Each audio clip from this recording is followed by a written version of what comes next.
about 9,000. And we looked at the whole spectrum of special education, the problems and the needs that we had there. The most manifest problems that came to the fore were the problems of coordination, administration, articulation among programs. For example, we have an EMR program, the program for the educably mentally retarded. We have a primary, intermediate, advanced, and high school level programs.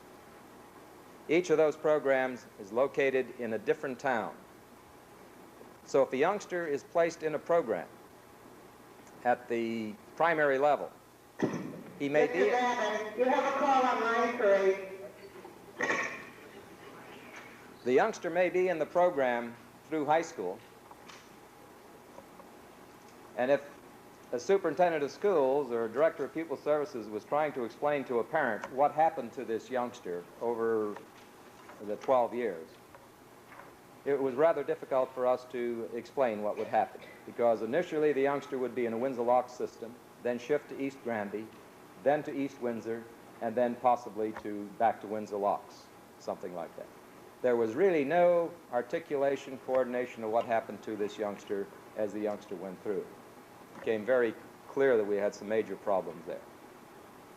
Another area of dysfunction was the gap between diagnosis and then what we were to write into an IEP, particularly the learning disabilities area.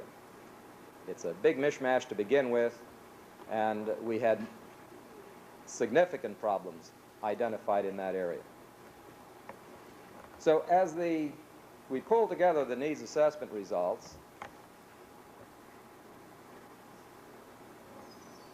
several things became clear. One thing that was most clear was the fact that we were operating without a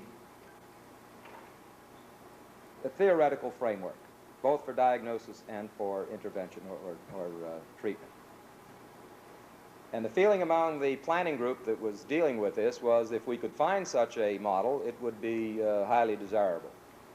We did an ERIC search and really looked at what was happening not only in the country but internationally.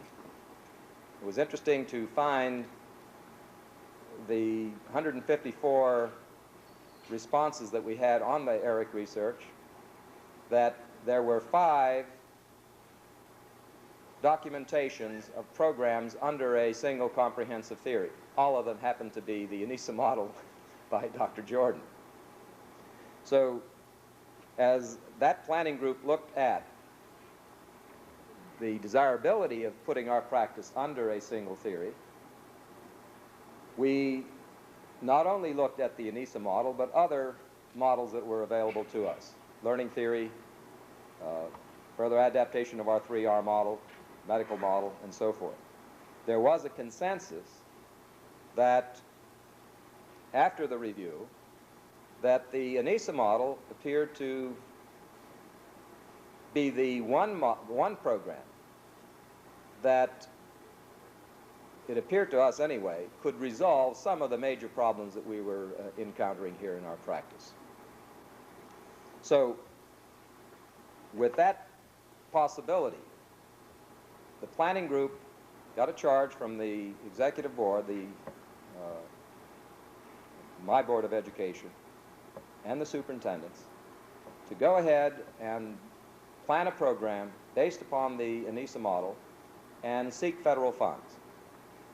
We did that. We submitted a proposal last spring to Title IV Part C, State Department of Education and federal funds.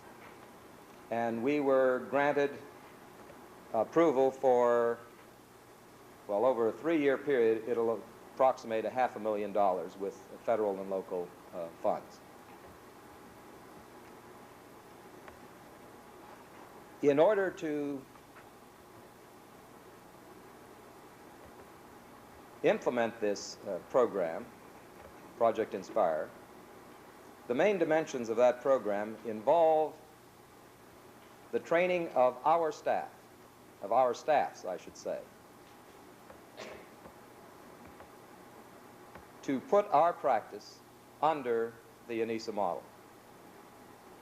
So we are entering into or have entered into a collaborative relationship with the University of Massachusetts. They will provide in-service training programs for our staffs here on site. And this is the first of 13 such sessions. The first 2 sessions are going to be devoted to orientation for, well, the focus today is on the Anisa model, the global perspective. The next session, Wednesday, will be dealing with the nature of man. The target group that we were attempting to reach initially was all of the administrators, special education staff, diagnostic as well as the special education teachers, guidance, and reading specialists. The planning group felt it was important to have this broad orientation of all the people that are going to be involved in what we're going to be doing here. One of the important factors in our selection of the Anisa framework was the problem that we're encountering now in the area of special education, which is mandated that we provide not only a diagnosis, but an individualized educational program for all of our exceptional youngsters. And funds and resources are being really taken away from the mainstream for those purposes. And the thing that impressed us more as we looked at the Anisa model compared to others was the fact that the Anisa model is a mainstream model. The practices that the Anisa theory asks for are applicable to all children. This is what we had in our initial 3R model, and this is a very positive thing that we see in adopting the Anisa framework. So this year, the primary focus is going to be on all of the people who are in special education. Next year, our plans are to expand this for training in service to the regular classroom teachers. And what we hope to do is close that gap that exists between special ed and mainstream, and we hope that the model will help us do that. Now, my time is, I really need to get to Dan because we're already running 15 minutes over. Some of us have been involved with the Anisa theory. I was involved directly in the project Anisa Suffield, which some of you here who are in Suffield were involved with federal funds over since 1973-74. It was a new idea for us to take this model and expand it over into the area of special ed. And this is the first time this is being done where the model is being applied to special education. So we are experimenting and trying something new in this area. Now, just a word about the Anisa model and its founder, Dr. Jordan, who has bridged that gap between two cultures, as Snow put this. Dr. Jordan initially had his training in music. As a matter of fact, Dan, I believe that I'm correct to say that as a Rhodes Scholar, you did your work in music at Oxford, yes. Then Dan was drafted and came back and had an agonizing reappraisal of what he was going to do, and made a career choice by shifting careers, went to the University of Chicago and took a multidisciplinary degree in anthropology, psychology, and I guess you went through most of the clinical courses in medicine too, if I'm not mistaken. With that kind of background, Dan was entering into practice, found some concerns with the theories that were available to him, and I'm not sure of all the events that led to Dan and a team putting together a comprehensive, coherent theory of education, which was to deal with some of the fragmentation and incoherence that exists in the field.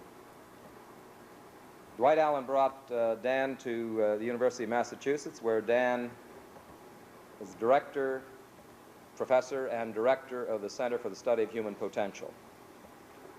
He was able to get some money from NETD.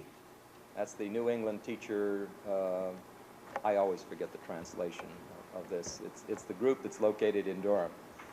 They were very generous and gave him $240,000 to pull together the thinking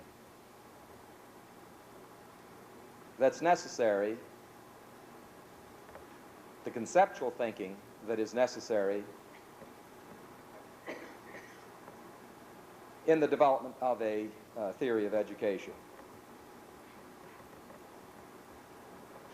Following that, he was able to obtain some funds, again, for federal funds, to try the model in Suffield as well as in Hamden, Maine, and several other sites.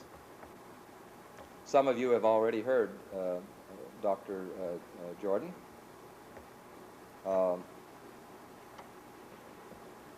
Just an observation on some of his paper credentials.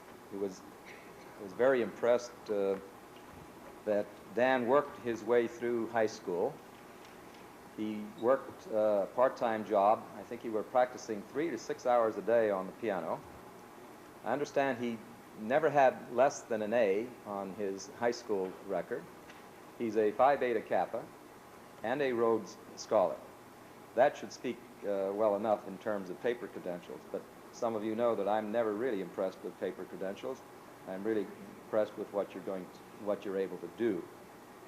And the first day I heard Dan was at the University of Massachusetts, where Suffield was interested in hearing about the Anisa-Model, which was suggested to us by the State Department of Education and some of the people from the State Department, that here was a man who had developed a comprehensive, coherent theory of education. Well, I had spent 9 years at Columbia, and I was very skeptical and doubtful about that. So I really had my skeptical spectacles on and a needle yay long to punch holes in that theory. Dan, it was one of the most fascinating afternoons that I ever witnessed or experienced. And from that point on, I was just deeply impressed, and that's where he has his earned status. Anybody who has been able to say that they have developed a comprehensive, coherent theory of education, that's a lot of status for me. With that introduction, Dan Jordan.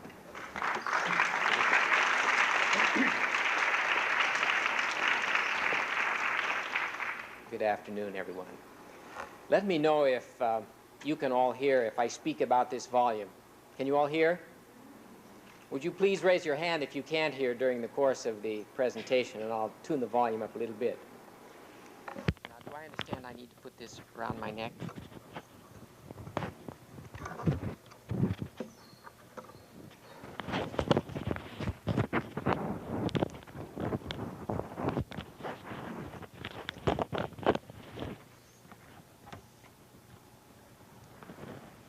The purpose of this afternoon session is to provide you with a quick sweep through of this comprehensive educational system called Anisa, so that you begin to appreciate some of the fundamental propositions which underlie it, which would then be used in making diagnoses and figuring out prescriptions in the course of the next 3 years as a part of Project Inspire.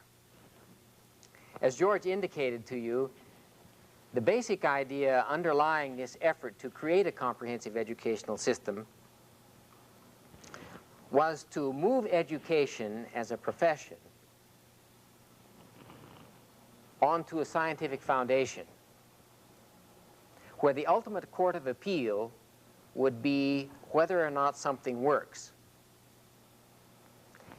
In my experience after leaving the University of Chicago and going into a school of education, I had a little period in there, an intervening period, when I worked in the psychology department where everybody was interested in rats only. And because they are in cages and they behave so well, and they're easier to work with in many ways. I left a psychology department and went into education, and there found that when people bumped into problems, their essential orientation to them was not a scientific one. It was perhaps a combination of a sense that education is entirely an art, and you couldn't really get anybody to agree on what that meant.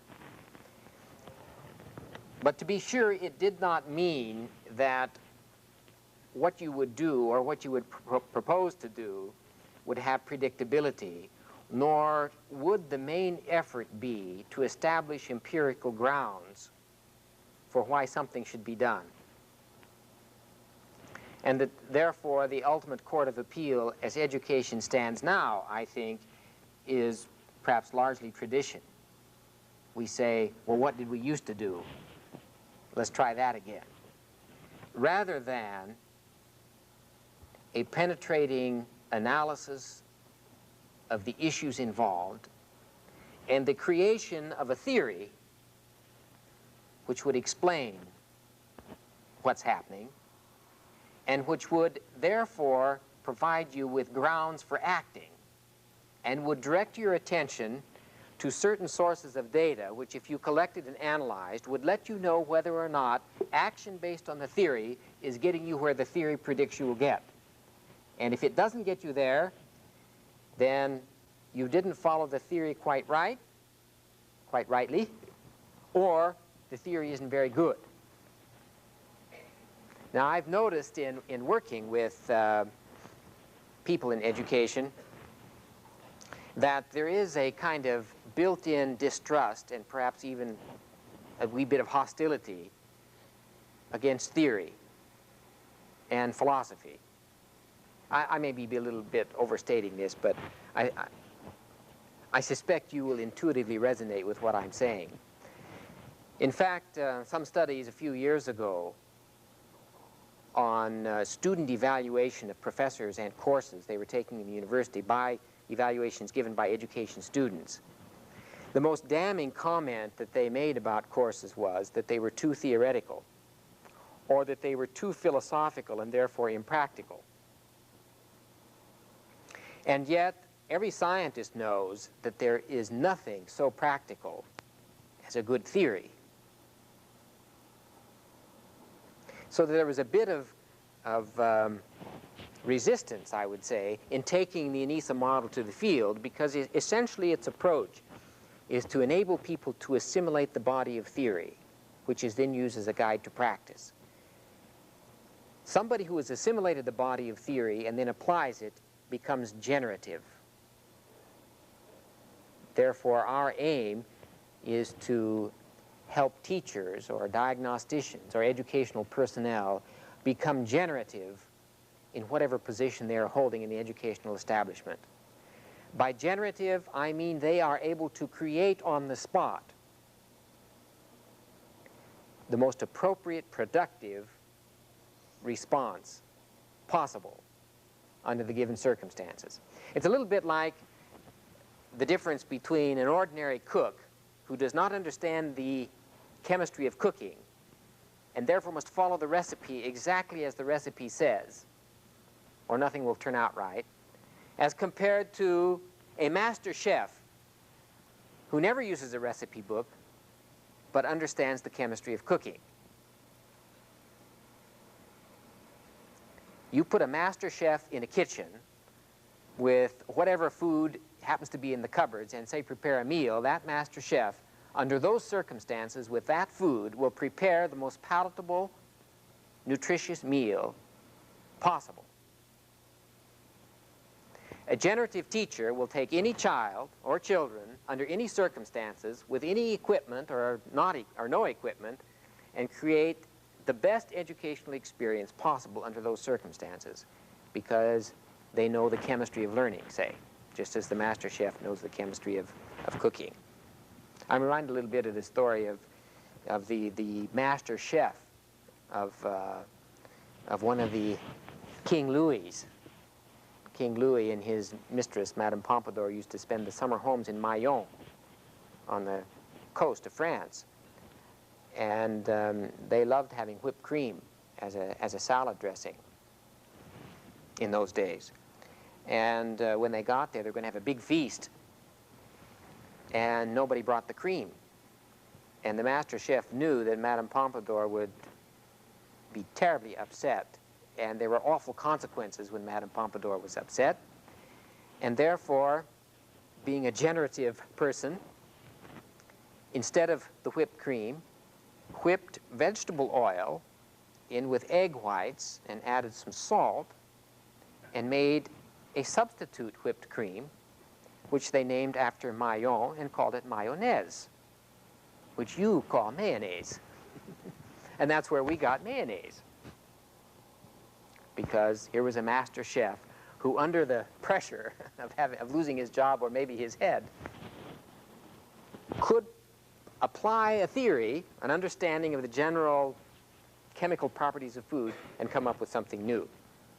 And that's essentially what we are trying to create here. We began then almost 16 years ago to accumulate and tabulate and organize a vast amount of information about how human beings grow, develop, and learn. And in the course of that, we realized why very little of that is piped into the education professions. First of all, it's often contradictory, it's fragmentary, it's incoherent, and it's in a terminology that is just a headache to work with. And so we felt very sympathetic, and there was a reason why nobody was making much use of it. On the other hand, it seemed a great shame to have all of that information and not make it available to people who are on the firing line working with children. And perhaps one of the most shocking things that we kept finding is that if you don't know what you don't know when you're working with a child, you see only a tiny bit of him. And therefore, you will relate only to that tiny bit. And to that extent, you won't have a very solid relationship. And to that extent, your observations will be so limited that you will not be able to respond in a variety of possible ways, one of which has a hope of really being helpful. Every human being is so multifaceted and so rich in what they are and what they can do. To be out of touch with most of that is to really be out of touch with a child, and to be out of touch with a child means you can't work very well with a child. Therefore, it is important to understand everything we can about the nature of children, about the nature of human beings, and how they grow and develop. Because once you have all that information, you will see millions of things that you never saw before. Have you ever looked at an X-ray photograph and saw a physician say, well, this and this and this and this and this, and you didn't see anything? The truth of the matter is, if you don't know what you're looking for, you won't see it. Therefore, to have your heads filled with 10,000 things to look for will, in fact, strengthen your powers of observations enormously. And without observation, there is no diagnosis. And without an accurate diagnosis, there is no sensible prescription. And without a sensible prescription, chances are there won't be any reasonable progress. Therefore, I'm hoping that one of the things that will come out of our 13 sessions together will be a kind of falling in love with the essential idea behind science itself, namely a passionate drive to find out what the truth is about all of these things, and a willingness to be honest about it, and a willingness to change a view once evidence is presented. One of the great social problems of our time is the inability to shift attitude and view when evidence is presented that undercuts what we believe. In fact, I define a prejudice as an emotional attachment to an error or a falsehood about somebody, which then gets carried into action. When you present evidence to the contrary, the prejudices really stick because there is an emotional commitment to it, even if the evidence isn't there anymore. So essentially, one has to have an open mind. And the model itself has changed enormously over 16 years and will no doubt be changed as a result of our experience with Project Inspire. The first thing we needed to do in order to put together this new comprehensive system was to find a beginning point. And that was of some problem to us, because we lapsed into what I think almost everybody else lapses into. You call a meeting and you brainstorm for a while. But you don't even know initially what it is you're trying to find, which makes it very difficult to get it. Even if it should be presented by somebody, who wouldn't even necessarily find it. In other words, we suddenly realized that we were going through the reinvention of the wheel process, and that maybe we should steep ourselves in what the finest minds had created throughout the span of recorded history, or at least the last half of recorded history. And we felt that we needed to find as that beginning point what we are calling a first principle, which would then provide the basic source of coherence in the system of thought and action which Anisa represents. I've asked hundreds of teachers this question, and let me just ask you, and I'll pause 2 seconds, and you see if you can think of an answer. What do you think is the first principle underlying your profession? I'm assuming you know what a first principle is, and that's a reckless assumption. We didn't know ourselves. But let me just throw it to you. If somebody said, what is the key idea, the key concept which underlies your profession?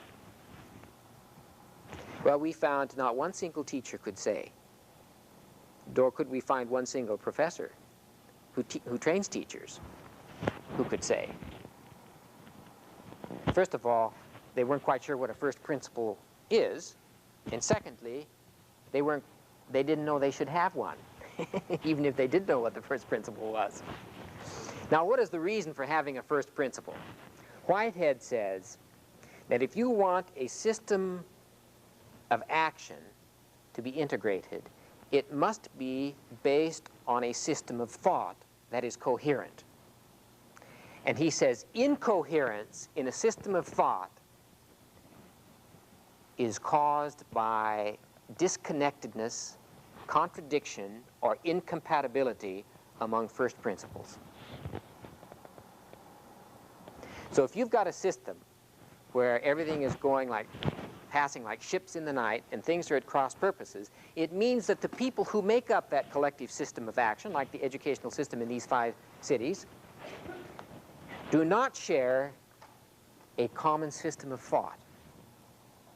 And it means when you have committee meetings to decide something, nobody knows what the underlying system of thought is that everybody's buying into, and consequently, the most you will get out of the meeting is fatigue, maybe a little bit of therapy for somebody who likes to talk a lot, but not too much action that is significant or will lead to any change of any import. Now again, we've simply interviewed hundreds of people and asked them informally and even formally, what's the worst thing you hate about your profession? And a lot of people put too many meetings that don't go anywhere pretty near the top of the list. There are other things too low pay and, you know, lots of things. But meetings that don't go anywhere are among those that are very high on the list. And that's in part because the people who are talking don't share a common frame of reference. So that even though they may be using the same words, these same words do not mean the same thing. I remember when I first went to Oxford to study and had my first invitation out to a home, a lovely home with beautiful gardens and so on. And that's when I found out that English in England and English in America are not the same language necessarily. I heard my host say to his wife, when I began scraping the dishes and sort of helping red up the dishes after the meal, he said, "This young man is very homely." And I found myself taking a peek in the mirror as I walked by shortly after that, because in England, homely means inclined towards domestic activities. Whereas we have an expression in Nebraska where I was raised, so-and-so's homely as a mud fence. Homely means ugly. In England, it's a compliment. Here, it's an insult.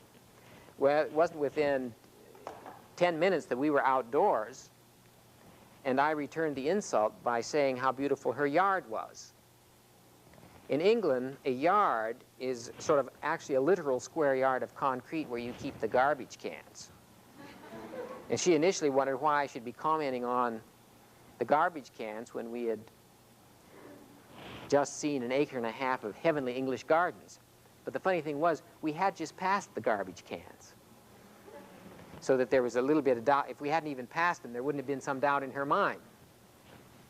And I found in England, at meetings, when you table something, it means you put it on the table, discuss it, and take action on it. Isn't it true in America when you table something, you decide not to do anything? Isn't that right?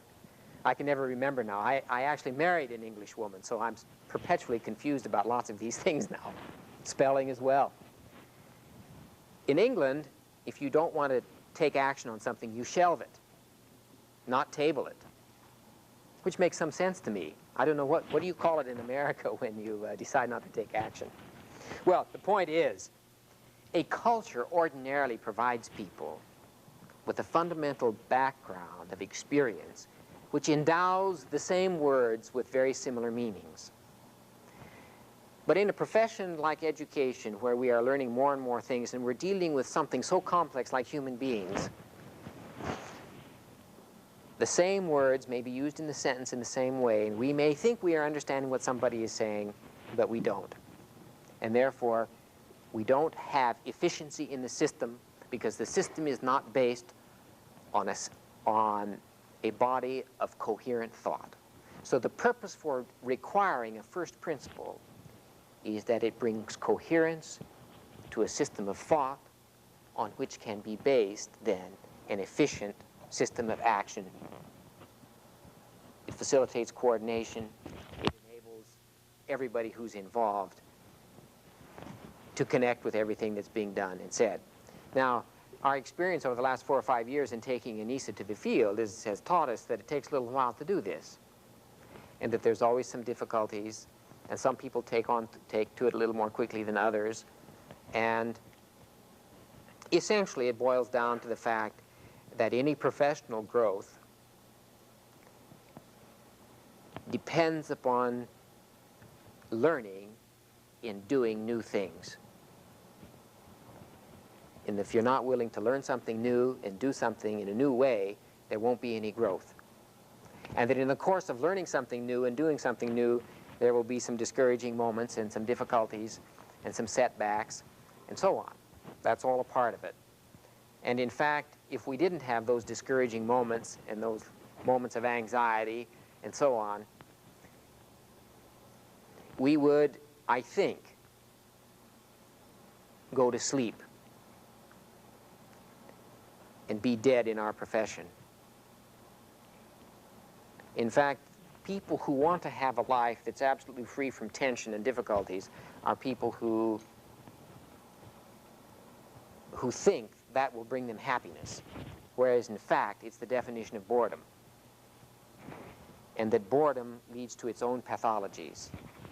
And we were talking at lunch today about many affluent people who have bought themselves lives of miserable boredom.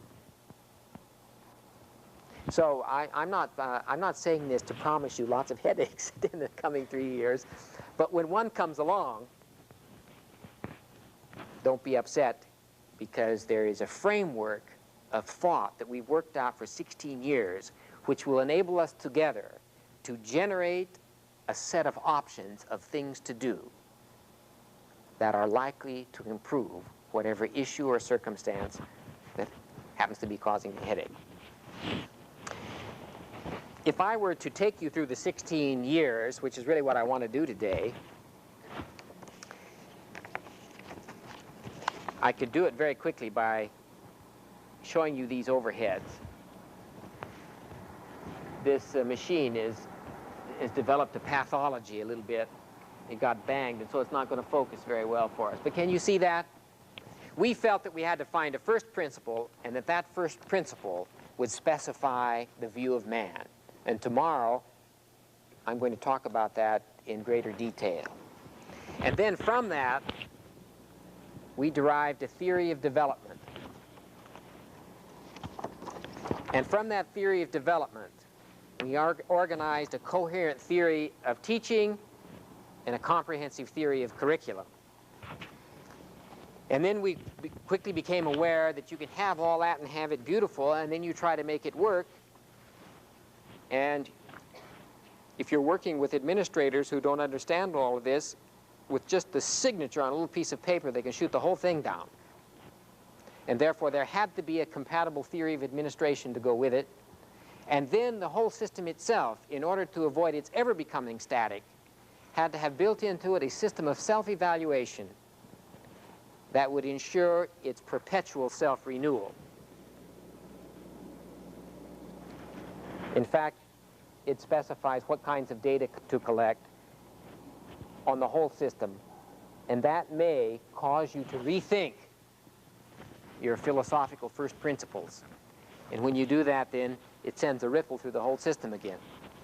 But without something like that, you wouldn't get anything terribly comprehensive, nor would you get anything that would likely have the horsepower required to make a significant impact on education.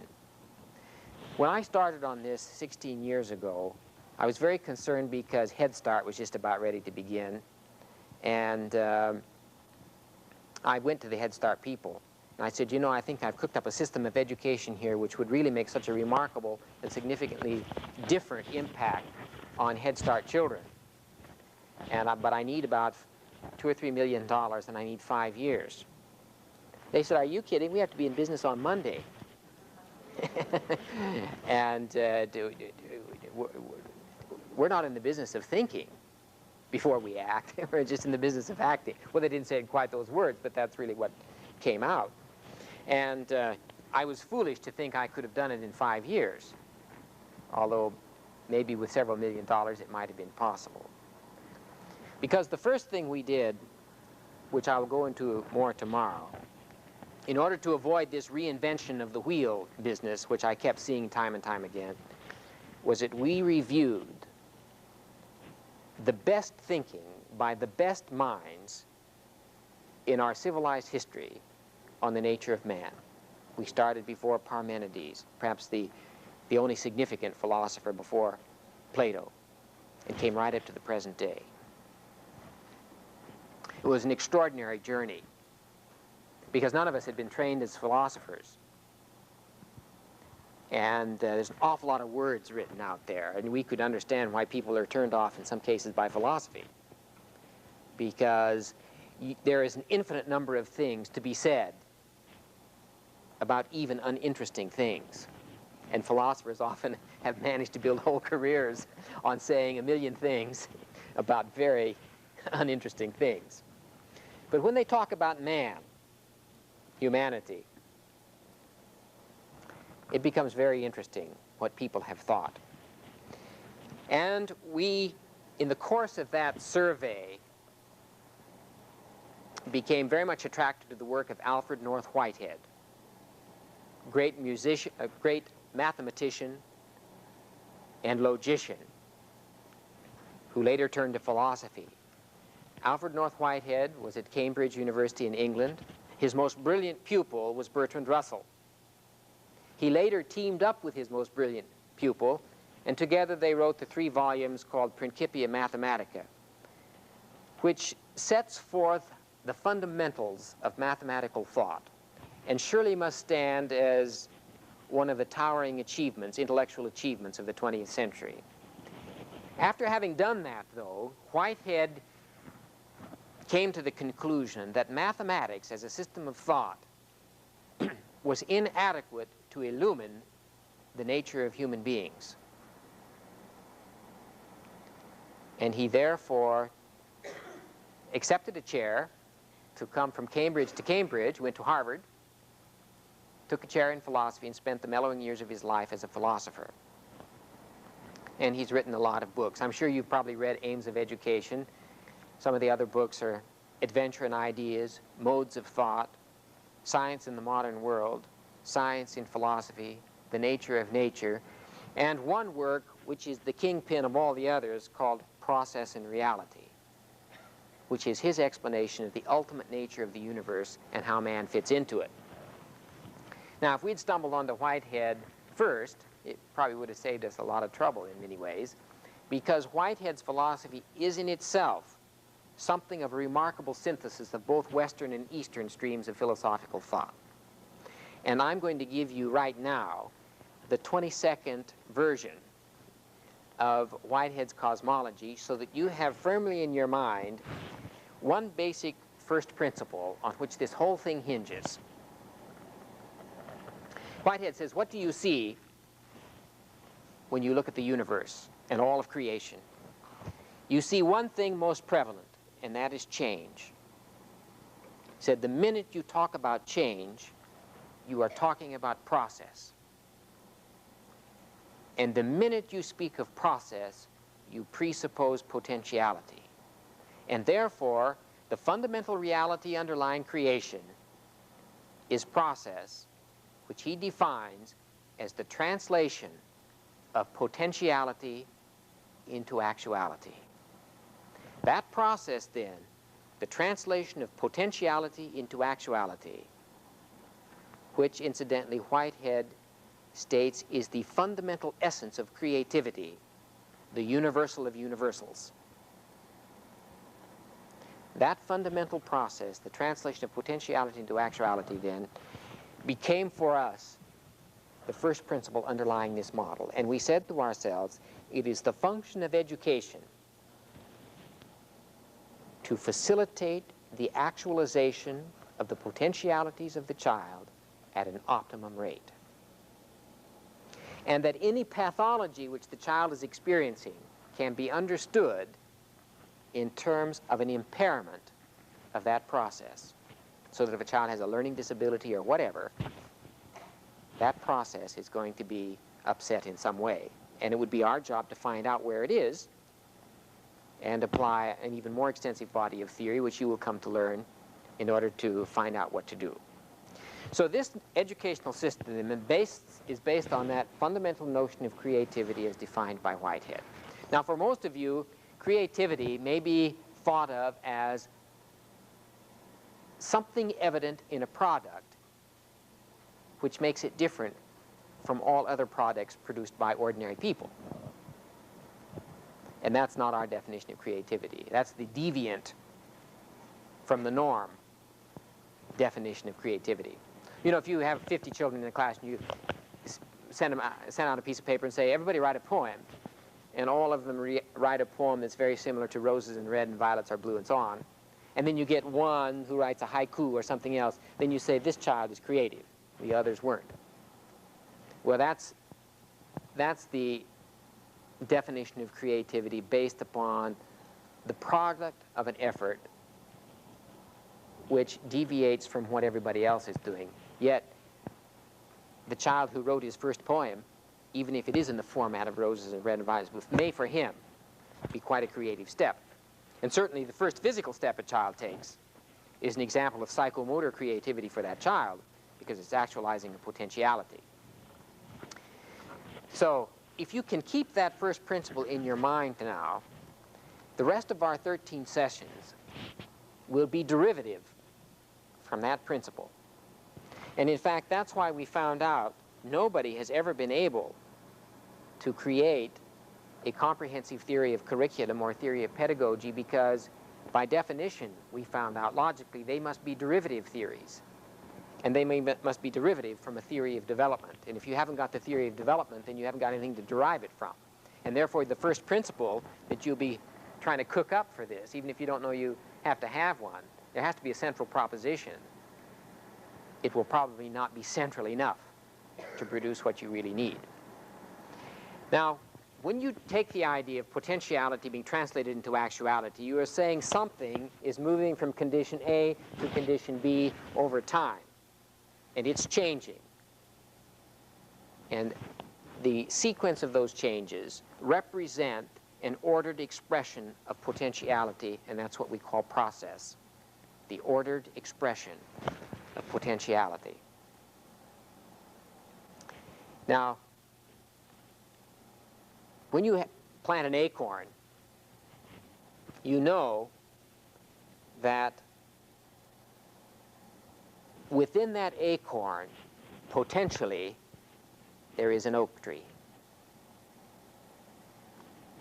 This is why the potentiality of something is an unrealized, though real, part of anything and everything. Now, I want to make that point absolutely clear, because it influences the relationship that you have with another human being, if as a part of that relationship there is an acceptance of the potentiality of the child, which is by and large unknown and has to be taken on faith. Therefore, there is an element of faith and trust in every growth-promoting relationship. And if you haven't got that with your children, they will not be attracted to you very much. And if they're not attracted to you, they won't be able to learn very much, at least not as much as they would if you had that. Now, one of the propositions, as you'll hear more fully tomorrow, and this is the last thing I'm going to say about the nature of human beings, because that's going to be tomorrow, is that we set forth as a basic proposition about the nature of man this one idea, namely that there was no scientific or theoretical justification for assuming that the potentialities of man are limited. And therefore, we take the position that every child is endowed with an infinitude of potentiality. Now, if you relate to a child on the basis of his limitations, he will not feel fully accepted. It's one of those curious things.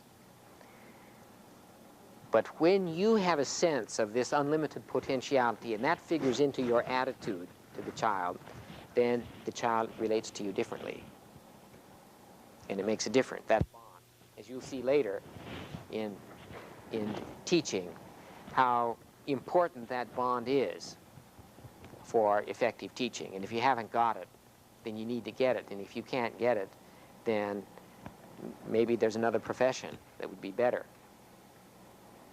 Because I think that, though, that everybody, just by virtue of being a product of evolution, has the capacity to establish the kind of bond I'm talking about. But some will no doubt do it better than others. Now, let me just place that basic idea in the context of evolution and then move on. Because I'm at 3:45, we're going to stop for a coffee break. And then there'll be some announcements, and I'm going to come back and finish the sweep through. We wanted a theory of development which would explain how you get from A to B. A theory of development that would explain the nature of process, would explain the nature of potentiality, and would let you know what actualized potentialities look like. And I'm telling you, there is no substitute for knowing what you're talking about in any business. And I've just found in myself sometimes talking utter nonsense when I ask myself, what do each of those words I'm using mean? And do I know? So you'll find that we're a bug on definition. And in order to be absolutely accurate, sometimes these definitions are pretty abstract. And they will take you a little while to assimilate. Once you get it, it changes your perceptions, and that's when you begin to see things differently. When you see things differently, you react differently, and that then involves the change in your behavior that represents your growth. Whitehead said, the sole justification for thought is action. And once your thinking changes and your perception changes, then it's automatic almost that your behavior would be able to change and you become more generative. So this theory of development then is designed to explain all the fundamentals about human potential and what you have to do to get it actualized and what those potentialities look like when they are actualized. That's why we called the focus on that is the reason underlying the name of our center at UMass, the Center for the Study of Human Potential. Now, we drummed up that name long, long time ago, before Esalen and a few of these other things that are going on. And so when I come to give a speech sometimes on, and they know I'm from the Center for the Study of Human Potential, particularly it's in California, they think I might have 20 pounds of beads and long hair, and that I'm advocating everybody jumping into a jacuzzi pool and without any clothes on and playing footsies or something. Well, you can see that, I mean, that might be all well and good, but that's not really the thrust of our effort. Our effort here is essentially an endeavor to produce a high level of penetrating insight into how human beings grow and develop so that we can facilitate that in the education professions. Incidentally, if you consider for just a moment what happens when human potential is suppressed, you get, in our opinion, two major pathologies. One, mental illness. Two, crime and juvenile delinquency. In fact, I read not too long ago an article which said that mental illness is a socially acceptable alternative to crime. And they are both responses to the suppression of potentiality. And my major theme song to the federal government for the last 15 years has been, let's create a system that promotes the actualization of human potential. It will do away with these pathologies, and we'll save a lot of money, because as it is now, young people who are coming up through a system and have their potentiality suppressed by whatever reason, if those young people tend to be extroverted, their reaction to the suppression is to strike out. And they run afoul of the law, they destroy property, they beat somebody up, whatever. They're apprehended, arrested, and put in a prison. If the person is introverted, in terms of personality orientation, they tend to withdraw. They go into a fantasy world.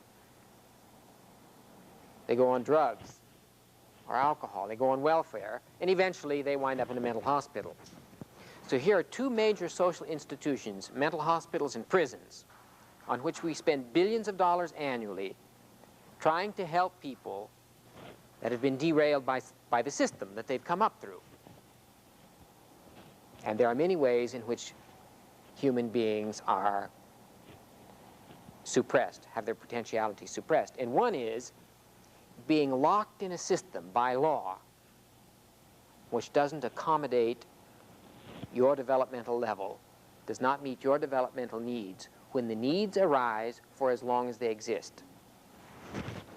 And schools are one basic institution that, by virtue of the way they are structured, will do that unless we make radical changes.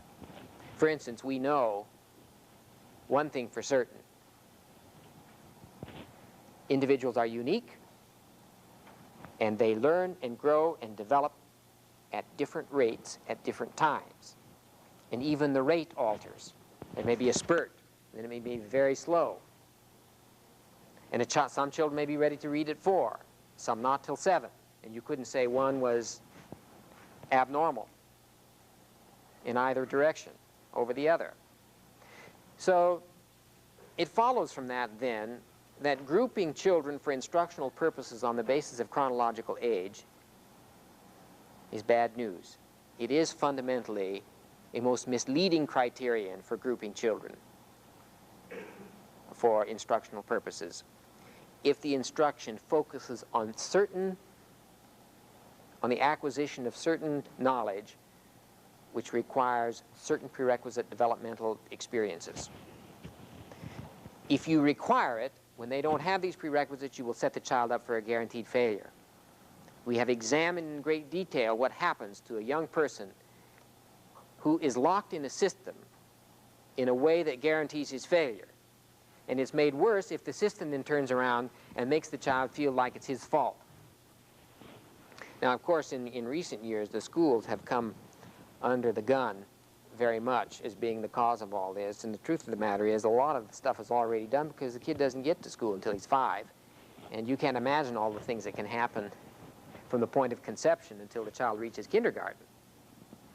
So that, in fact, our aim is to work fundamentally with 2 basic institutions, families and schools, because these 2 institutions are in the most powerful position to influence the oncoming generation. And they are the ones who could, if they applied all this knowledge of human development and growth, actually avoid the pathologies. If you are talking about human potential, you've got to be able to say what they are, what the human potentialities are. And I want to give you now an abstract definition of a potential or a potentiality. And it will help you when you get stuck to go back to this definition, because it will free you from particulars. In fact, the great virtue of a theory is that you will be able to discern general patterns. And without being able to discern general patterns, you will not get a sense of what's going on. And you can't discern those general patterns if you can't abstract yourself from concrete particulars. Let me give you an example. Well, I'll just give you this definition first, then give you an example. You know, the root word from which the word potential comes is the past participle of the verb to be, those of you who took Latin. Sum est sunt, which is a conjugation of the verb to be, and its past participle is potens, which, when it comes into English, means power or energy. So for us, a potentiality is a patterned use of energy which is possible of development. Now, keep in mind that whatever you are right now as human beings had to exist in potentia when you were born and when you were little babies. Whatever you are able to do now, whatever talent, skills, abilities, and things that represent you now had to exist as a possibility when you were a baby. And nobody, not your parents, not anybody, could predict quite accurately what you would be like now. And yet all that potential was there. And the thing that defines you, in essence, is the way you use your energy, the collection of those patterns. Even if you're a frowny person, say, just to give you a tiny, funny little example, It takes energy to frown. In other words, you eat your breakfast, and a certain number of the calories from that breakfast will go into frowning all day long if you're a frowny person. And you will be known as a frowny person, and you probably have a frowny type personality too, maybe. I don't know. But the point is, that's part of you, and that was a possibility. Now, as you will see momentarily, the potentialities with which each child is endowed is infinite, as we've said. Some will come out and some won't. And the thing that influences whether some will come out and others won't will be the environments they are in and the quality of the interaction with those environments that they will have. So keep in mind then that an actualized potentiality will be visible to us as a patterned use of energy. Energies differently and create a new pattern. So your diagnosis will begin to be thought in terms of how this child is using his energies. And you see, you'll use the word inappropriate behavior, say. That'll be a kind of a global phrase that you will apply to this child as you're observing. His behavior is inappropriate. And that's what cues you that something's not quite right, perhaps. But once you have, in more detail, the concepts which the Anisa-Model provides, you'll be able to nail that down much more concretely and will enable you to generate possible ways of going about this. Well, let me just say then that the theory of development had to identify the basic potentialities that we're concerned about. Now, since we've said all these potentialities are infinite in human beings, you couldn't list them. Because by definition, if it's infinite, there's no end. The only way you can deal with an infinite list of things is to place them in a finite number of categories. We looked at what the behavioral sciences, what folklore, what literature, what all these people said about the nature of man. We made a list of all those capacities, abilities, and talents, achievements of human beings to see if they would fall into a number of categories. And we say they fall into 5. And these are the 5 basic categories of human potential. And when anything goes wrong in any one of them, or in more than one of them, then you will have probably a learning disability of some kind in one or more of these areas. Now, I want to back up just a minute to talk about the biological underpinning of these things, because the organism that is moving, that is seeing or hearing or thinking or feeling or willing, intending to do things, is biological. And therefore, we establish as a part of our theory a fundamental category of human potential, which we call biological potentiality. And the theory fixes nutrition as the key factor in its actualization. And you'll have a whole session dealing with this later on. But let me just give you some of the fundamentals now. When the sperm and the egg come together, they contain each half of a blueprint, which when put together contain the full blueprint, the genetic blueprint of the human being to emerge. This blueprint, contained in the thousands of genes that make up the chromosomes, 23 chromosomes from the mother and the 23 from the father, this blueprint organizes and has the instructional code for building that new creature in the womb of the mother. Now, the new human being is manufactured entirely out of what the mother eats. That's the only place it can come from. And even if it takes some of the substance from the mother's own body is made up out of what she ate. Our bodies, let's say the biological potential that we represent as adults, was actualized through the things first our mothers ate and then the things that we ate. Now you can well imagine if the blueprint calls for a certain amount of vitamin A, say at the time the retina is formed, and the mother's not taking any vitamin A in, then what do you think the blueprint does? What do you think the foreman on the job does on the construction of this new human being? He said, well, we'll stop work until we get the vitamin A. No, they never hold up anything. It just goes right on, and they make do with what they got. And because of inadequate protein intake,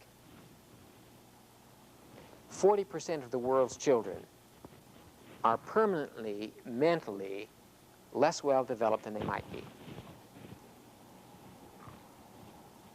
And that's even getting worse in this country now, because even affluent families aren't doing very well because they're not eating the right kinds of foods. And it turns out now that many poor families who can only eat basic foods, like potatoes and so on, are doing better than other families who are eating so much refined junk.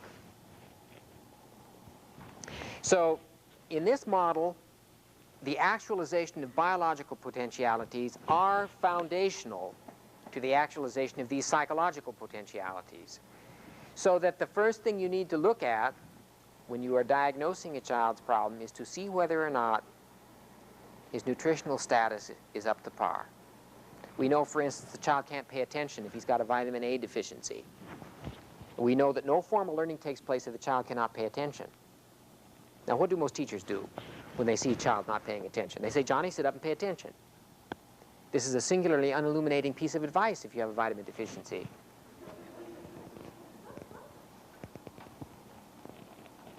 Furthermore, teachers themselves may be in poor nutritional status, which will make them less patient, more prone to fatigue, more irritable, and therefore less open to the quality of the relationship which facilitates good teaching. So we're not, as a part of Project Inspire, going to require you to change your diet, but we will allow the pressure of nutritional knowledge, which you will gain as a part of this, to, you will have to deal with that pressure, that knowledge, on your own. And if we see you looking slim and beautiful and filled with energy, then we'll be suspicious that you've changed your breakfast. We know that many children come to school, for instance, with the wrong kind of breakfast, and because of irregularities ultimately in sugar metabolism,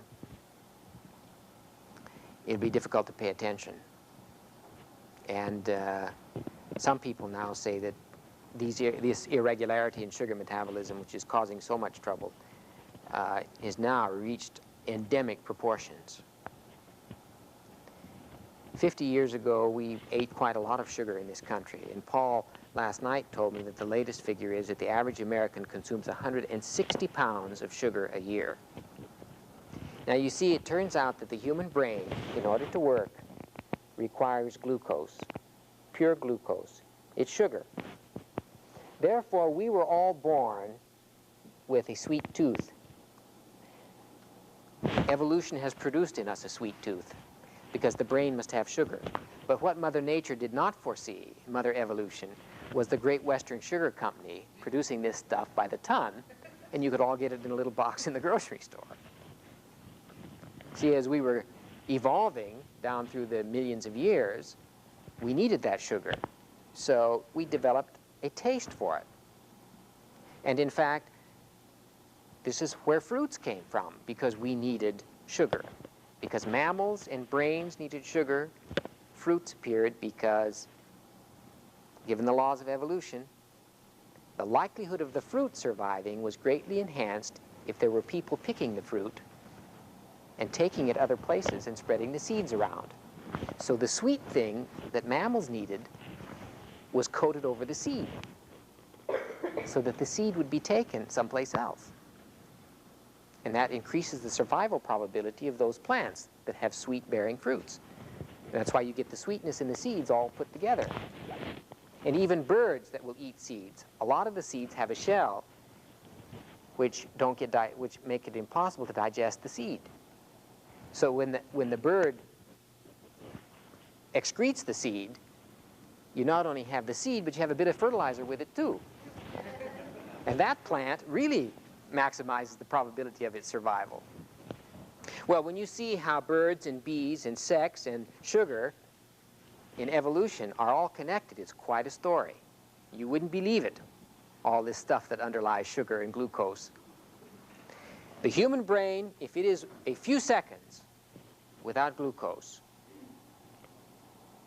will cause serious problems. You go into a coma, see. And of course, we've now have this taste for it. In former times, it wasn't readily available. Now, it is too readily available, and we have to use our own willpower to resist taking so much stuff in. We're going to have a coffee break in a moment, and we'll go have some sugar. Now, it's time for that break right now. Just keep in mind that anything can go wrong in any one of these if that biological substructure is not in peak working order. And our first objective then in working with any child, and particularly those who are having learning problems and so on, is to make sure that they are in the best possible nutritional status. And this means ultimately what we feed them at school and what we teach them in school will have to reflect that, and we'll have to work with the parents. And when we come back, I'm going to take you through the psychological potentialities. I want to define teaching. I want to define curriculum, give you a little insight on what we think administration is and evaluation, and that will conclude our session for today. Thank you very much. Psychological potentialities, which we think any comprehensive school system of the future will have to be certain to actualize at reasonable rates if we're going to avoid massive pathologies in the years to come. In fact, the rapidity of social change as we head towards the year 2000 is creating massive stress on our society. And those who are not able to learn easily will not be able to cope. That's why we think a new kind of educational system for the future is going to have to be based on the achievement of learning competence. And it is the ability to develop competence in these 5 areas which will ensure general learning competence. The theory states that these potentialities are actualized through learning, just like those biological potentialities are actualized through good nutrition. That presupposes then that we have a clear idea of what learning is. Learning is one of many words which we educators use and which we don't really know the definition of.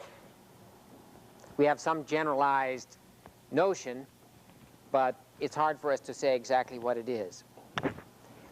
We reviewed all of the basic learning theories, even the nasty ones like Hull and Skinner and Tolman and Thorndike, all the major learning theories, to see if we couldn't squeeze out a common denominator. The idea being that if we could understand what learning is clearly enough, we might be able to teach a child how to learn.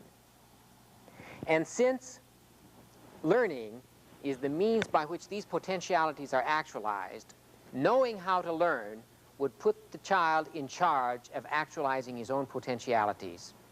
It would put him literally in charge of his own destiny, in this life anyway. And therefore, this became a very important thing for us to try to achieve. So I want to talk a little bit now about learning competence. When we squeeze these learning theories down to their common denominators, this abstract definition is what emerged. To learn means to be able to differentiate, integrate, and generalize experience. Now, let me just break those down. each one. Differentiation is the ability to break down experience, whether internal or external, into separate contrastable elements. I think these definitions will be in the literature which you will be given. Integration is the ability to combine these elements into a new whole. And generalization is the ability to transfer that whole to other situations, to apply it to other situations, so you have a transfer of knowledge. So the differentiation, integration, and generalization are the basic things which underlie all learning. It follows, therefore, that if a child is having learning disabilities, it is because he is not able to distinguish between two things which the particular learning task requires a distinction between, or he is unable to combine things, as say he doesn't see the relationships among them, or he is unable to generalize from one situation to another something learned here, or some combination of all three of those, or he may have mixed in with it some biological problem, perhaps related to diet or related to organic impairment of some nerves or organs, or some combination of all of that. Now, it is hard for us theoretically to see what else there could be that would cause a learning problem than those things. So once you go through each one, you ought to be able to pin it down, and on the basis of the rest of the theory, be able to make a prescription. Now, let me give you some examples of that in one of these areas. Take the psychomotor area. How does all of that apply to, say, psychomotor development? Because the curriculum that we have in this area is called the Curriculum for Developing Psychomotor Competence, or for learning how to learn in terms of the movement of your muscles. Essentially, psychomotor competence means the ability to differentiate all the movements of the muscles, the voluntary muscles. You know what muscles can move in what ways. To be able to integrate those movements into a variety of patterns to serve a purpose, any particular purpose, and then to be able to generalize pattern movements to other situations. Like you could go from, say, roller skating to ice skating, or you could go from jumping the rope to something else that's similar to it, to be able to generalize. The truth is that most of us have hundreds of muscles that we never use, or that we don't use very often, and that we don't have too much voluntary control over. And in fact, psychomotor development is largely carried forward unconsciously through maturation, until you want to do something that requires very fine motor movements, or movements requiring great strength, like in ballet, or in playing the violin or playing the piano. For instance, I don't suppose too many of you would be able to do that. Can you see that? Because most of you will not have had any exercise to lift the fourth finger up when the other two on either side are down. You won't be able to do it probably very easily. And I can tell it's a strain because your face is out. There are hundreds of movements like that. In fact, when I was in Germany, some friends of mine went to a yoga meister, because the thesis of this particular school of yoga was that if you could gain control over your muscles, you could then gain control over the mind. And once you gain control over the mind, you had control over your soul and destiny. Well, at least that was the thesis, and it sounded interesting. So I got a bunch of GIs together and we went. And this man could do the most extraordinary feats. And he had a little 5-year-old boy who could do the most marvelous things. And the eyes were clear, and the face was smooth, and the hair had a sheen, and they looked slim and lean and in the peak of health. And this one little boy, the son, put his body perpendicular to this pole. He took a hold of the pole and put his body out perpendicular to the pole, and then he just wound himself up, clear to the top, like a fan, with his feet out here, just circulating around the pole, and clear up to the top, and then came down. And we all tried. We couldn't even get perpendicular to the pole, let alone go up the pole. And he showed us all kinds of muscles that he could move, in the abdomen, for instance, and so on, that none of us could move. We just didn't feel there was any connection between the head and that muscle. You know, we didn't even know where to start to move it. See?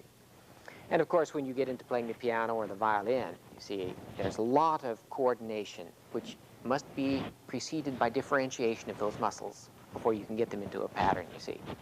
And for a child, before the child has taken a step, walking, which is a patterned use of energy, which is a potentiality to be expressed, when the child actually walks, you see that potentiality actualized in a patterned use of energy, which we call walking, putting one foot in front of the other and moving the body through space. All of these things can be broken down and understood in terms of differentiating, integrating, and generalizing. And a child may have a learning problem related to bad coordination in muscles because he's not seeing properly. Or he may be afraid and therefore won't work with these two. Or he's muddled in the head for some reason. Or he's been so spoiled he has no volition left. We tend to mess up kids' volition these days, so they don't have any feeling of independent ability to make a decision and go do it. Now, I want to just say one sentence or two about each of these, so you have an idea of what they are, and then I'll move on. I've already talked about psychomotor development, and this is why I think there ought to be a movement and dance curriculum in all preschools and heavily emphasized in the early age levels. Because one of our propositions in our theory of development is that potentialities, the actualization of potential, is sustained by interaction with the environment. Now, the way a child interacts with the environment largely depends upon his psychomotor abilities. A child who handles his body well explores. One who handles his body poorly doesn't explore. And the one who explores a lot learns more. The one who is not afraid moves into new environments. And he will be less afraid if he's in control of his muscles and if he's poised. You know, the person who stumbles over everything and spills everything loses confidence. And everybody else loses confidence in him, too. He doesn't get invited over to your house if you have a new rug or whatever. Perception has to do with the ability to take in information from the outside through the eyes, through the ears, through all the sense organs, and to integrate that information into an interpretive scheme on which action can be based. We know that some children see a little bit and they see it slowly. They can be trained to see a lot and see it more quickly. A child who can see a lot and see it more quickly has an advantage over a child who sees a little bit and sees that little bit slowly. So we can speed that up. The cognitive area has to do with thinking. Now, mankind has been thinking about the nature of thinking for 2,500 years at least. And we're still not all that sure of what it means. But we have picked out what we call patterns of thought, which taken together constitute cognitive competence. And we say a child who can think in all of these ways, taken collectively, would be a master thinker. And here's an old list. These are just words that refer to patterns of thought. And our learning how to think curriculum eventually will contain things such as this. And since, for instance, mathematical thought, which depends on a number of these, is a prerequisite to doing well in math, we have a means, I think, here of getting rid of all the pitfalls in learning math. It looks as if, well, let me just say what they are here. It looks as if all mathematical thought depends upon classification, on conservation, which is not here, on transitivity, and on seriation. Now, I'm not going to explain what all those are right now, but suffice it to say, if a child is just manipulating symbols and memorizing relationships, but he doesn't have the thought structures underlying an understanding of those relationships, he may, by rote memory, be able to manipulate the symbols for a certain amount of time.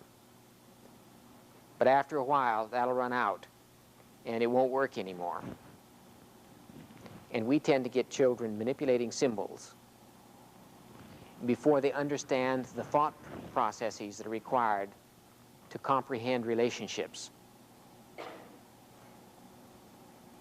For instance, just to give you a quick idea,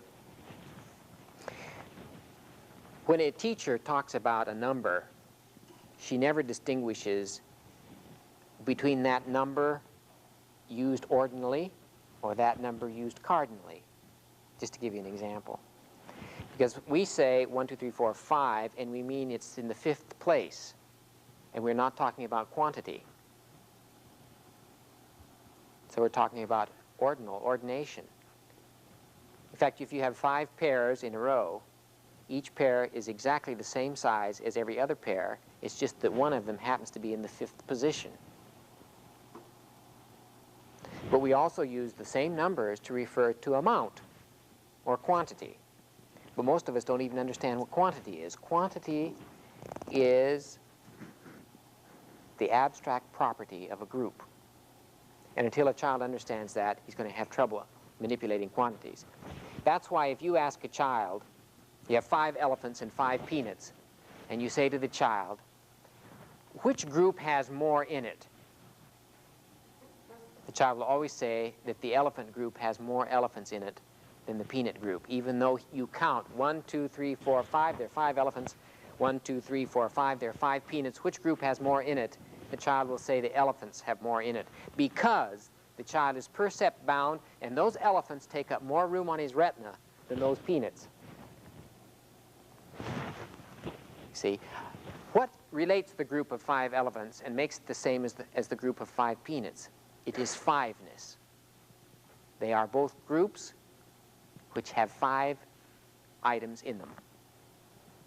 But that's an abstraction, and most children cannot deal with that abstraction. But until they can, they won't be able to understand the cardinal aspect of numbers. So we have a lot of experiences which we give children which enable them to understand ordination and cardination long before or at the same time that they're beginning to manipulate the numbers. Affective development refers to the organization of the emotions. When a baby is born, he simply is able to react. And the reaction eventually differentiates into many different kinds of emotions. And then those have to be integrated if you're going to have a sensible, sane, emotional life. And the truth is, if your emotions are messed up, chances are your thinking may be too. And there has to be some coordination between the two. Putting together the affective development curriculum has been perhaps the most complicated of the entire model. It is just so difficult to get a handle on. And here's how it is now, and you'll later have a session on that. We see there are 2 basic classes of emotions. Those related to hope and those related to fear. And emotional development means, in essence, being able to get all of the hope-related emotions organized around all of those things you should do or need to do in order to support continuing growth and development. And you get all the fear-related emotions organized around those things that you should avoid doing because they are impairing the actualization of potential. Now the problem is, as we've grown up, we've gotten them mixed. We like doing lots of things that we shouldn't do, and we hate doing lots of things we ought to do. And the person who hates almost everything he should do and likes doing almost everything he shouldn't do is a person who's in trouble in our society or in any society. And the person who sails through is the one who just loves doing all those things they ought to do and who hates doing everything he shouldn't do. And those people are sometimes irritating, simply because they don't seem to ever stub their toe on anything, and they just are always sailing with great enthusiasm. And it's because somehow the way they were raised, they got those emotions organized. See? Now, the way they get organized is largely through criticism, reward, and punishment. And those all arise out of qualities in the relationships among the people with whom they grow up.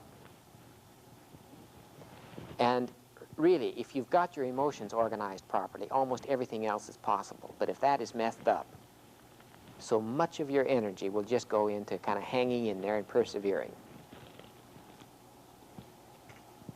If a person is perpetually criticized, no matter what they do, and they've given practically no praise, you'll probably develop a competent person, but that person will have no confidence.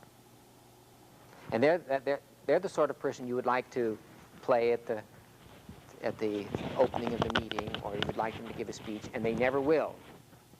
They're good, but they have no confidence. Then, if you do it the other way around, you just give indiscriminate praise and no constructive criticism at all. Then you develop a person who has massive confidence in everything, but is incompetent. And these people are a terrible pain, too.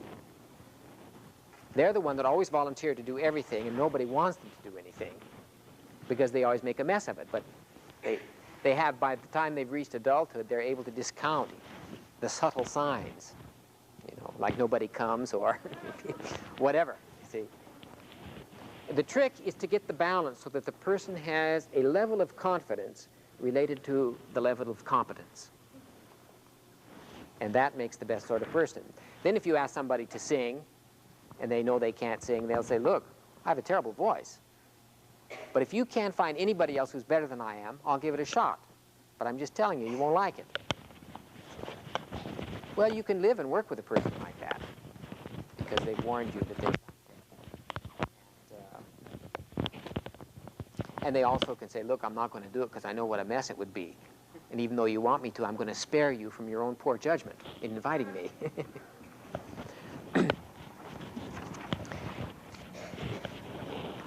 Now I want to just define for you teaching, curriculum, administration, and evaluation very quickly. If we say that the translation of potentiality into actuality is sustained by interaction with the environment, then teaching must be defined as arranging environments and guiding the child's interaction with those environments. Now you see, once you actually know that that's what teaching boils down to, you can begin to be very specific. That if the teaching isn't working, it's because the environment is deficient, as I say, it has not been arranged properly, or the child's interaction with that environment has not been guided in the right way. Now, if a child is having trouble differentiating, for instance, this will give you a cue, once you know that, to how the environment should be arranged and how the child's interaction should be guided. Or if the child is having trouble integrating, or if he's having trouble generalizing. So that you begin, as a teacher then, to be able to break this down. And you won't be able to do it sitting here right now. In fact, you probably wonder, how in the world can I? You would have a hard time thinking up a concrete example, quite likely. And some of the people who've been working with it for a number of years now find it second nature. But it takes a little while. But you'll begin to see all kinds of possibilities once you begin applying these ideas to the work that you're doing. And it's going to be our job and the other members of the staff to help you to be able to do that. So teaching then means arranging environments and guiding the interaction for the purpose of achieving the goals of the curriculum, which are all expressed in terms of actualizing human potential in some way, shape, or form. Now, all environments and all interactions are not equally powerful in actualizing a given potentiality. Knowing which is which differentiates a good teacher from a bad teacher. And I think good teachers intuitively know a lot of this, although they wouldn't be able to explain it. But that's the advantage of having a theory that raises to a level of conscious awareness what it is that's going on. Because then you have a hope of analyzing in more detail what's going on and modifying it when and if you need to. Now, let's look at curriculum. We said that the actualization of human potential is sustained by interaction with the environment, and we classify those potentialities, you now have to classify environments. And in fact, one thing to keep in mind, that there can be no theories and no science without classification and definition. So much of the clarification of this comprehensive system or approach to education arises out of clarity of definition on the one hand, and understanding how each one of those definitions relate to every other one, and seeing how, and that means how they are classed, how they are grouped. So you got categories grouped, you got potentialities classified, you're going to have environments classified, ultimately styles of guiding interaction will be classified, because if you don't have that, you won't be able to hold it all in your head, and you won't have a science. Whitehead broke the whole universe down into what he called levels of being, ontological levels. The Greek word ontology means the study of being. It's a fundamental branch of philosophy. So anybody talks about ontology, they're talking about a study of being. Or if they're talking about ontological levels in the universe, they're talking about levels of being. And he said the lowest fundamental level is comprised of mineral life, mineral existence. And when you add to that the possibility of reproduction and growth, you have a new level of creation, which he calls vegetable. And when you add to that the possibility of the senses and mobility, you have an animal level. And when you add consciousness, the ability to symbolize, and so on, you have another level. And then he said, beyond that, things are unknown to us. And he sometimes refers to that as deity. But I think Whitehead's definition of God would not be terribly appealing to most people. And it's too complicated for me to explain now. But the point is, ultimately, it's unknowable. But he makes the point that if you want to understand something about the mineral level, you must speculate about this level. And to understand something about this level, you must understand something about this level. And therefore, to understand man, you must speculate about these unknowables. And the fact is that we are all heading into and deal with unknowns. Now, we took this scheme and broke it down into three basic categories.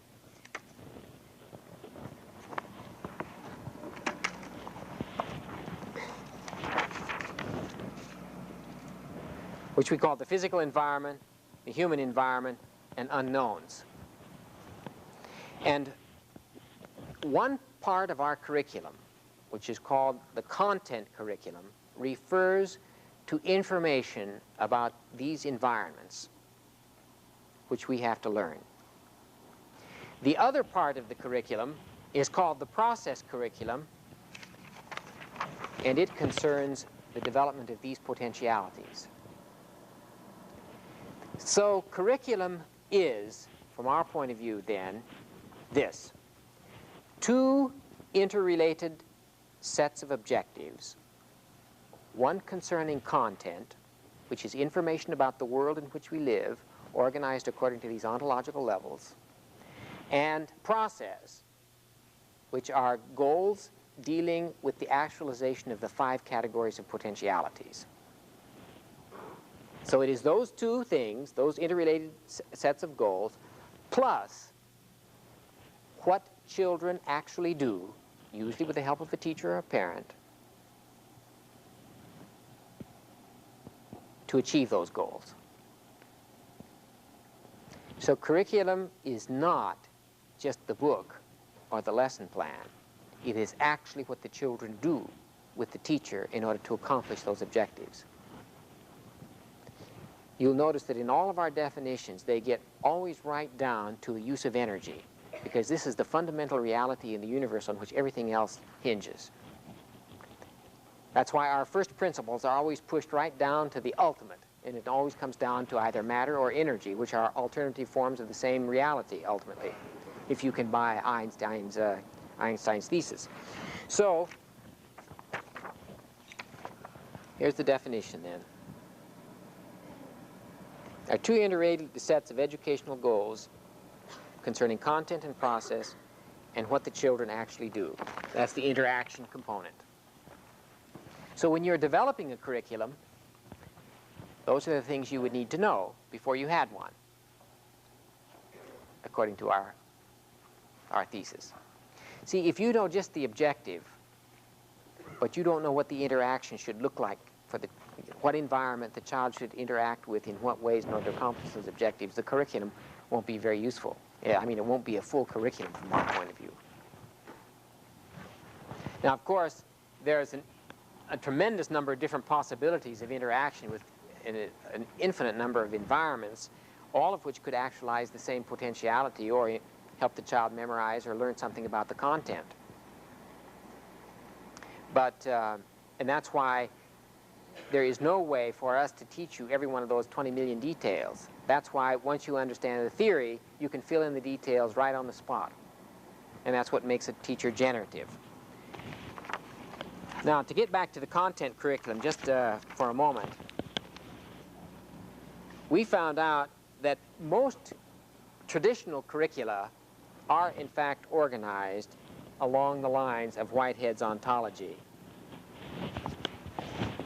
And so you get physics and chemistry dealing with mineral, you get botany dealing with the vegetable, you get zoology and ethology dealing with animals, and then all of these things dealing with human beings, and then you have philosophy, religion, and aesthetics dealing with unknowns. Now, I want to say just a word about these unknowns, because one of the gifts of consciousness is that you know when you know, and you also know when you don't know. And in fact, curiously enough, when you've learned something, you can even remember that you once knew it and that it's now forgotten. You say, well, I used to know that, but I don't anymore. At least you can't retrieve it. See? So our consciousness makes us very sensitive to unknowns. And in fact, the capacity to pursue an unknown is in part what is meant by faith and curiosity, which I define as an element of faith. And these two things are natural intrinsic motivators for children to learning. So if you destroy faith and curiosity, your school will be dead. And children will only learn if you threaten to beat them. And then that has its own problems, of course. And you get tired of beating them, too. Now, man has developed three kinds of symbol systems to help understand these basic environments. For this, you have math. For this, the human, you have language. And for all the unknowns, you have art. In fact, we have developed an aesthetic theory which in essence says the function of art in a society is to paint visions of possibilities. Remember that possibilities are potentialities, and potentialities are not known in their specificity, and therefore they have to be approached on faith. There's no other way. Now, let me put it all together in one other way. This time talking about higher order competencies and the formation of values.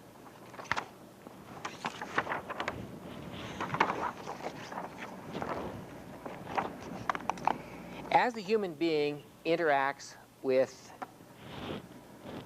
a type of environment, he will get a type of value system that comes out of that.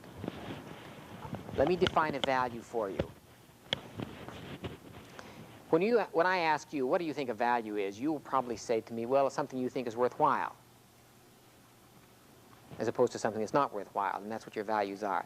We define value, again, in terms of energy. We say a value is a relatively enduring, patterned expression of energy in the personality. And it comes about by learning. and it represents a fusion of those 5 categories of potentialities: psychomotor, perceptual, cognitive, affective, and volitional. Incidentally, I just now remembered I forgot to say something about volition, which has to do with the capacity to intend things and carry them through to a conclusion. They're largely a function of the prefrontal lobes. And many people have great volitional competence. They know how to persevere, and they know how to struggle, and so on. And other people have no volitional competence. They don't do anything. They don't initiate anything. They're very passive towards life. And all people have volitional capacities, but some don't learn it as well as others. And that's why we have it. It's very important in here for us to have volitional strength. Now, as a human being interacts with the physical environment,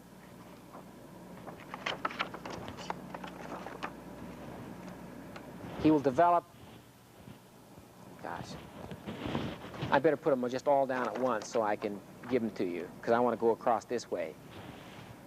I don't know if you can even see those, can you? I'll tell you what they are as I get to them.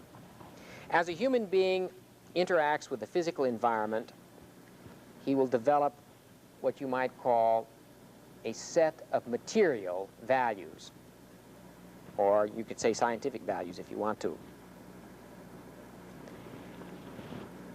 As he interacts with other human beings, he develops social values. And as he interacts and contemplates unknowns, he develops religious values. Or if that offends you, you can say philosophical values. But the truth of the matter is, we all face death. We all don't know what's going to happen to us. We all kind of have a sense of our own difference and separation from the rest of the cosmos and all those billions of galaxies and what lies out there and the nature of the universe.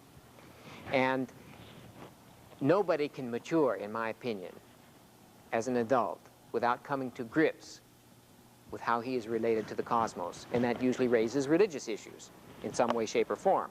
Even the atheist has to deal with these unknowns and therefore has to approach them on faith, because there's no other way to do it. This is the type of symbol system that is used to mediate interaction with those environments. On these scientific or material values rests technological competence. That's the type of competence. When you interact with the human environment, you get social values. Language is used as a symbol system to help you mediate it, and you develop moral competence. And here, when you interact with the unknown, you develop what we are calling spiritual or philosophical competence.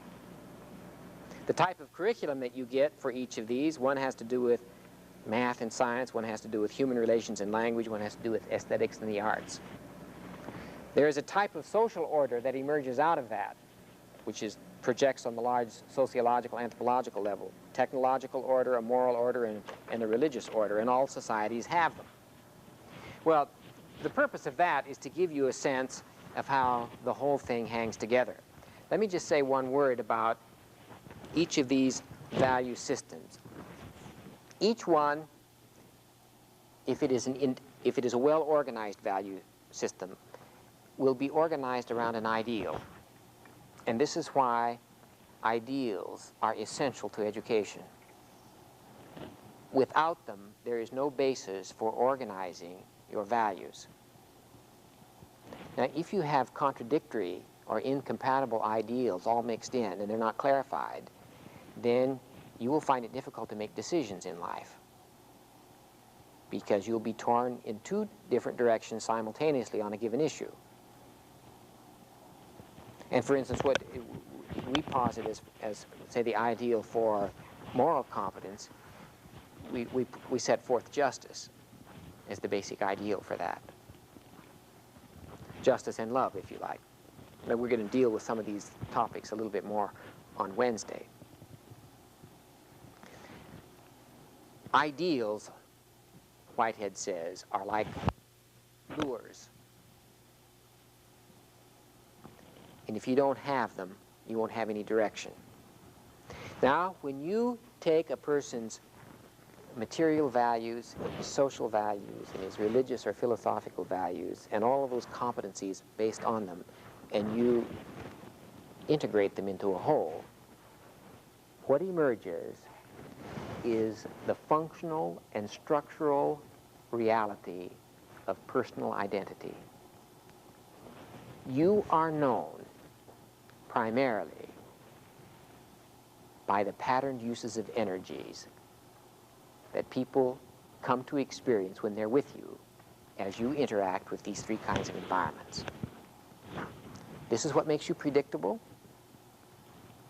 And when you say, I know myself, it should mean that you know how you will use your energy in a given environment. You know, Socrates said, know thyself. And all the great religious leaders down through the ages have always said, know thyself. And great tomes have been written about what that means. Nobody has ever organized what that does mean. But your identity and your personality is, in essence, a combination of the patterns of energy use. That's why I said, if you have a chip on your shoulder, there are certain behavior patterns that that phrase represents. You use your energy in a certain way. If you're a cheerful person, that's a certain pattern of using energy. If you're a silent person, it means you don't put too much energy into wiggling your tongue. If you're a very talkative person, it means you put a lot of energy into wiggling your tongue. But those are patterned uses of energy, and they are usually related to specific environments.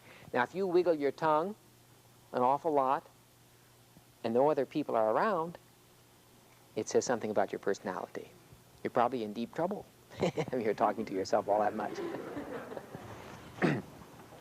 Now, this has given us a way, actually, to assess a person's personality in a very definitive way, and we could predict on the basis of it whether or not the person you're going to marry will fit with you, will complement you sufficiently to make it a success.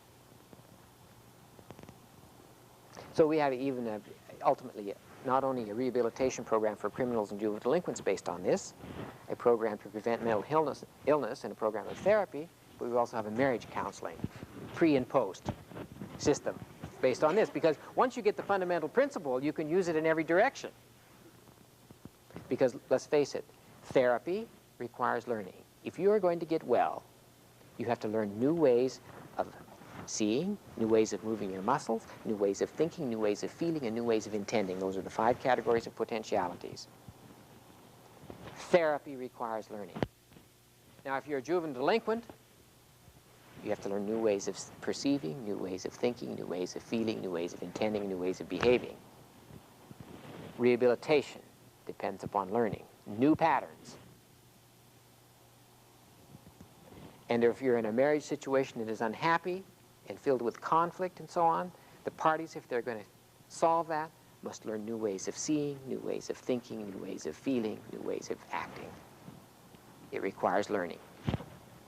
The hardest thing when you're an adult is to learn a new pattern. A new pattern of teaching, or a new pattern of relating to your spouse, or whatever. And children, of course, are coming up. They're a little bit more moldable because they're changing all the time. But for us, once we have habits, they're very difficult to undo. But you can be sure of this: they require learning. And anybody who understands learning and anybody who is a competent learner will be able to change better than somebody who is an incompetent learner. That's why if we can begin to bring forth generations of competent learners, we will have people who can adjust to the situation that we find ourselves in the world, and we'll begin to move ahead in a way which will not only ensure our survival as a species on this planet, but will enable us perpetually to improve the quality of life, which are 2 main objectives, really, for our existence. There are other things too, but those are among them.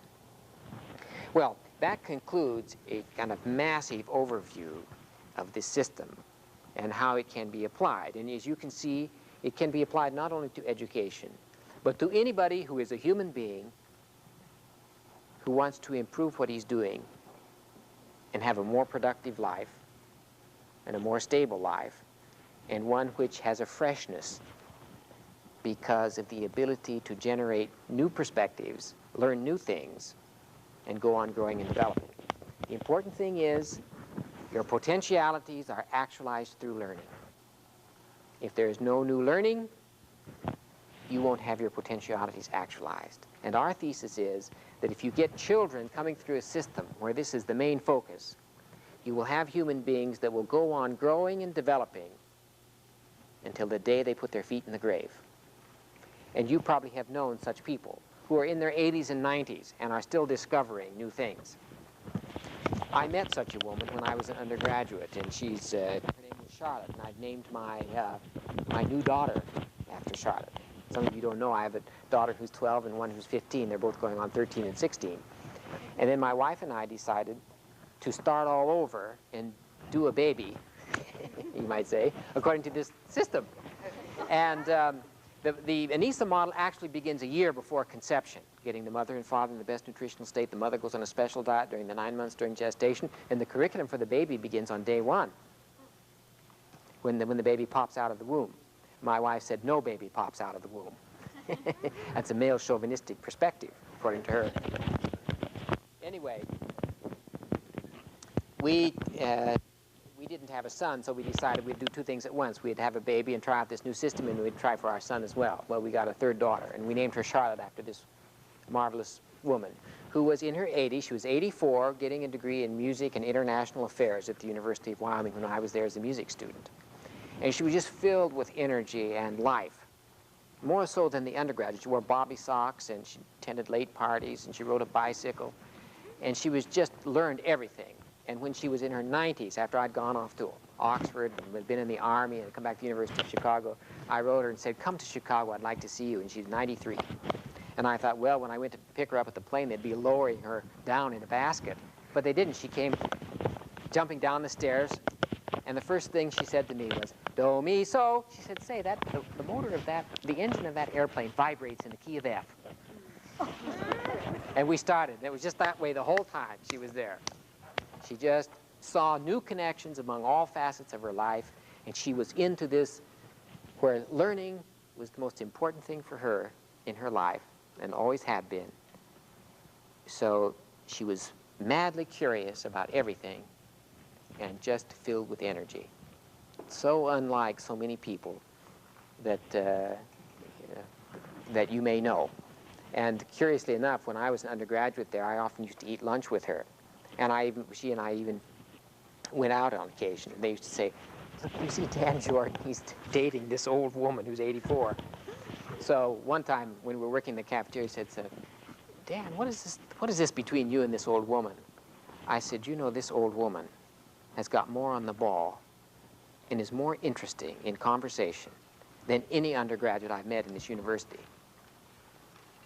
Because here was a woman interested in ideas and their application in life, and her interest in possibilities.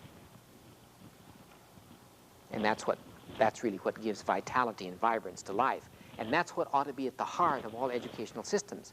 And teachers who have it communicate it to children, and children who get it then love it. And they will hang around forever, because that's where you have the intrinsic sense of utter well-being and excitement for life. And that's what keeps you going. When that dies, that spark of divine discontent goes, and you've gone to sleep. Even though you're walking around and consuming groceries, nonetheless, your life is over. Well, I've enjoyed very much being with you, and I'll enjoy seeing you on Wednesday. Thank you very much.